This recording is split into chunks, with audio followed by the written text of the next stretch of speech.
Bass Reeves, haven't heard about him? Well, let's go. Even though Bass Reeves was born in Arkansas in 1838 to two enslaved parents, he would grow up to be the first black U.S. deputy marshal west of the Mississippi River and become one of the greatest frontier heroes in U.S.'s history. Bass was described as being tall, about 6'2", having great manners, a sense of humor, and a whiz with a firearm. When Bass fled his oppressors, he headed to the Indian Territory in Oklahoma, where the indigenous taught him their culture, language, and tracking skills. When blacks were finally freed by the Emancipation Proclamation, he left Oklahoma, headed back to Arkansas, where he bought land and became a successful rancher. When Isaac Parker was appointed judge to the Federal Western District Court on May 10th of 1875, he vowed to clean up the lawlessness on the Indian Territory, so he appointed 200 deputies, one of them being Bass Reeves. And with that, Reeves began a ride on the Oklahoma range in search of outlaws. And here's a fun fact: Reeves couldn't read or write. You don't get taught that when you're a slave. So he would have someone read the warrants to him, and without fail, he would always nab the right outlaw. Over time, Reeves gained a reputation for his courage and success, and the tales of his captures were legendary.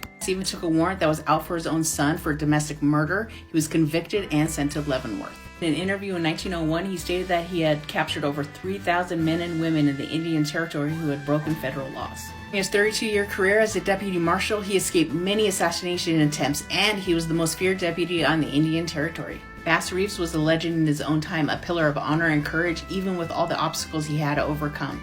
He died at the age of 71 on January 12th of 1910 in Muskogee, Oklahoma, of Bright's disease.